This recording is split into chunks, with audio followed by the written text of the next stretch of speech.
ನಮಸ್ತೆ ಸ್ನೇಹಿತರೆ. ಜೀವನದ ಜಂಜಾಟದಲ್ಲಿ ದಿನ ನ್ಯೂಸ್ ಓದೋರು ಸಹಿತ ಕೆಲವು ವಿಷಯಗಳನ್ನ ಕಂಡು ಕಾಣದಂತೆ ದಾಟ್ ಹೋಗಿರ್ತೀವಿ.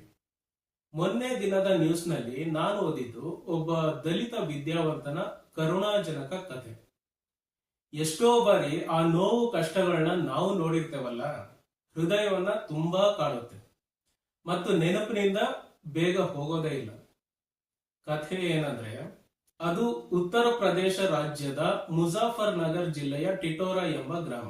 ಅಲ್ಲಿನ ಒಬ್ಬ ದಿನಗೂಲಿಯ ಮಗ ಅತುಲ್ ಎಂಬ ದಲಿತ ಯುವಕ ತನ್ನನ್ನು ತನ್ನ ಕುಟುಂಬದವರನ್ನು ಬಡತನದಿಂದ ಹೊರತರಬೇಕು ಅಂತ ಆತ ಅತಿಯಾಗಿ ನಂಬಿದ್ದು ವಿದ್ಯೆಯನ್ನು.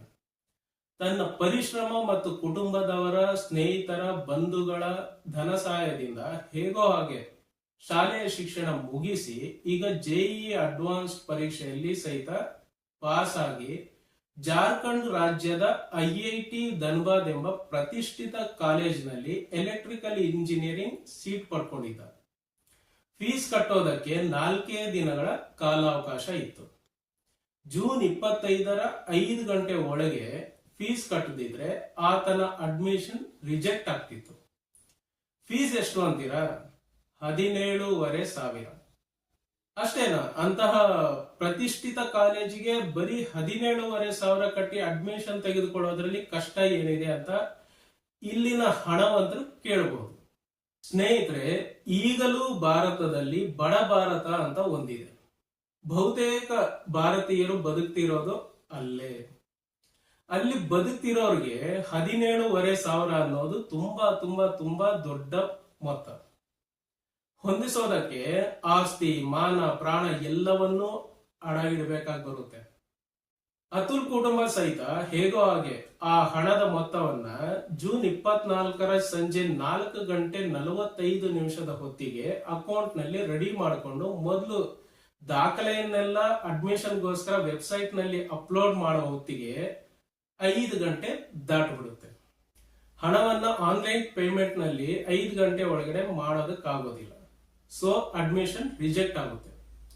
ಅತುಲ್ ಮತ್ತು ಕುಟುಂಬದವರ ಫ್ರಸ್ಟ್ರೇಷನ್, ದುಃಖ ಹೇಗಿದ್ದಿರಬಹುದು ಒಮ್ಮೆ ಇಮ್ಯಾಜಿನ್ ಮಾಡ್ಕೊಳ್ಳಿ. ಯಾವುದೋ ಸಿನಿಮಾ ಸೀನ್ ಇದ್ದ ಹಾಗೆ ಇದೆ ಅಲ್ವಾ? ಹೌದು ಕಣ್ರಿ, ಬಡವರ ಬದುಕೇ ಹಾಗೆ. Race against time, race against society, ಕಾಲದ ವಿರುದ್ಧ ಹೋರಾಟ, ಬದುಕಿಗಾಗಿ ಹೋರಾಟ, ಸಮಾಜದ ಎದುರು ಹೋರಾಟ. ಸಿನಿಮಾ ಇನ್ನೂ ಮುಗ್ದಿಲ್ಲ ಸ್ನೇಹಿತರೆ.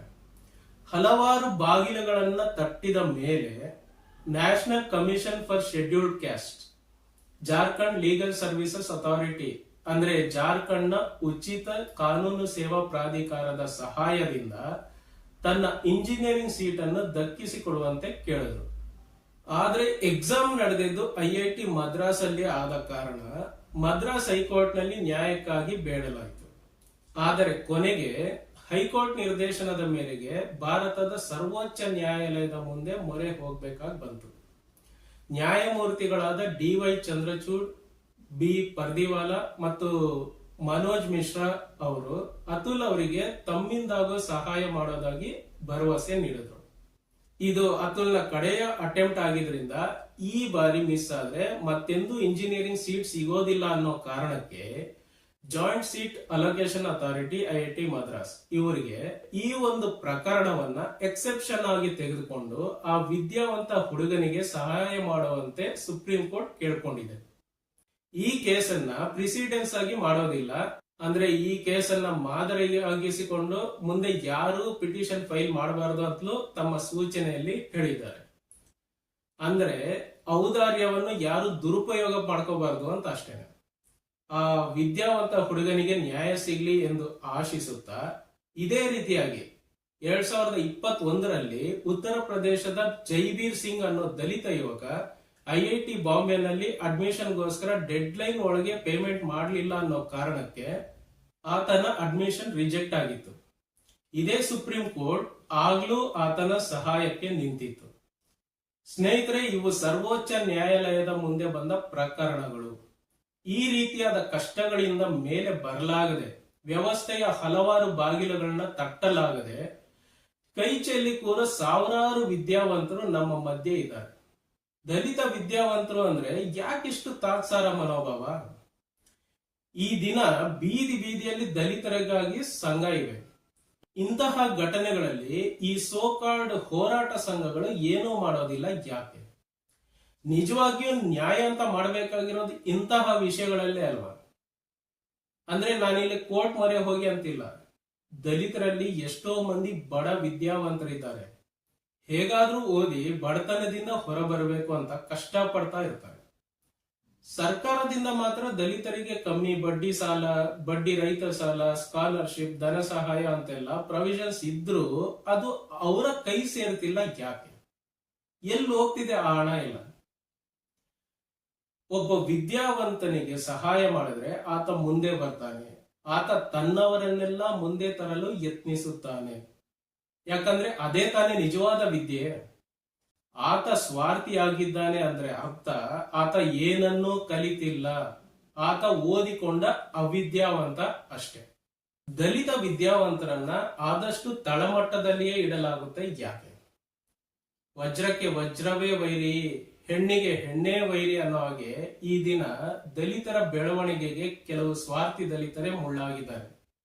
ಸಿಂಪಲ್ ಆಗಿ ಹೇಳ್ಬೇಕಂದ್ರೆ 100 ಮಂದಿ ಮುಂದೆ ಬರಲಿ ಅಂತ ಸರ್ಕಾರ ತಲಾ ಒಂದರಂತೆ 100 ರೂಪಾಯಿ ಬಿಡುಗಡೆ ಮಾಡಿದ್ರೆ ಪ್ರಭಾವಿ 10 ಮಂದಿ ದಲಿತರು ಆ ಎಲ್ಲಾ 100 ರೂಪಾಯಿಗಳನ್ನ ನುಂಗಿರ್ತಾರೆ.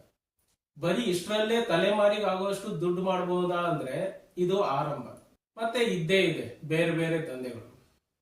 ಇದನ್ನು ಪ್ರಶ್ನೆ ಮಾಡಲು ಯೋಗ್ಯರಾದ ವಿದ್ಯಾವಂತ ದಲಿತರನ್ನ ಒಂದಲ್ಲ ಒಂದು ರೀತಿಯ ಪ್ರಭಾವ ಬಳಸಿ ಸುಮ್ಮನಿರಿಸ್ತಾರೆ. ದಲಿತ ವಿದ್ಯಾವಂತನಿಗೆ ಗೊತ್ತಿರುತ್ತೆ ಸಮ ಸಮಾಜ ಅಂದ್ರೆ ಮೇಲು ಕೀಳಿಲ್ಲದ ಸಮಾಜ. ಅಲ್ಲಿ ಯಾರು ಯಾರನ್ನು ಶೋಷಣೆ ಮಾಡಬಾರದು. ಅಲ್ಲಿ ಬ್ರಾಹ್ಮಣ ದಲಿತನನ್ನು ತುಚ್ಛವಾಗಿ ನೋಡೋದು ಎಷ್ಟು ತಪ್ಪು, ದಲಿತ ಬ್ರಾಹ್ಮಣನನ್ನು ಪೀಡಿಸೋದು ಅಷ್ಟೇ ತಪ್ಪು. ತಾನು ಮೇಲೆ ಬಂದ ಮೇಲೆ ಅಂದ್ರೆ ಆರ್ಥಿಕವಾಗಿ ಸಬಲನಾದ ಮೇಲೆ ತನ್ನವರನ್ನು ಮುಂದೆ ತರಬೇಕು ಅಂತ ಯೋಚಿಸ್ತಾನೆ. ನಿಜವಾದ ವಿದ್ಯಾವಂತ ತಾನಷ್ಟೇ ಬೆಳೆದು ರಾಜಕೀಯವನ್ನೇ ತನ್ನ ಉಸಿರಾಗಿಸ್ಕೊಂಡು ಹಿಂದೆ ನಮ್ಮನ್ನು ಬೇಲ್ಜಾತಿಯವರು ತುಳಿದಿದ್ದಾರೆ, ಈಗ ನಮ್ಮ ಸರದಿ, ನಾವು ಅವರನ್ನು ತುಳಿಬೇಕು, ಎಲ್ಲೆಲ್ಲೂ ನಮ್ಮದೇ ಅಧಿಕಾರ ದರ್ಪ ಇರಬೇಕು ಅಂತೆಲ್ಲ ಯೋಚಿಸೋದಿಲ್ಲ. ವಿದ್ಯೆ ಸಮಭಾವವನ್ನ ಬೋಧಿಸುತ್ತೆ, ದ್ವೇಷ ದರ್ಪವನ್ನಲ್ಲ. ಅಂತಹ ವಿದ್ಯಾವಂತ ದಲಿತರನ್ನು ಕಡೆಗಣಿಸಿದ್ದರಿಂದಲೇ 75 ವರ್ಷಗಳ ಸ್ವತಂತ್ರ ನಂತರವೂ ರಿಸರ್ವೇಶನ್, ಕೋಟ, ಮೀಸಲಾತಿ, ಭೂಮಿ ಮಂಜೂರು, ಬಡ್ಡಿ ರಹಿತ ಸಾಲ ಇತ್ಯಾದಿ ಇತ್ಯಾದಿ ಕೊಡ್ತಾ ಬರ್ತಿದ್ರು. ಇನ್ನೂ ದೇಶದಲ್ಲಿ ಸಮ ಸಮಾಜವನ್ನು ಕಾಣಲು ಸಾಧ್ಯವಾಗ್ತಿಲ್ಲ.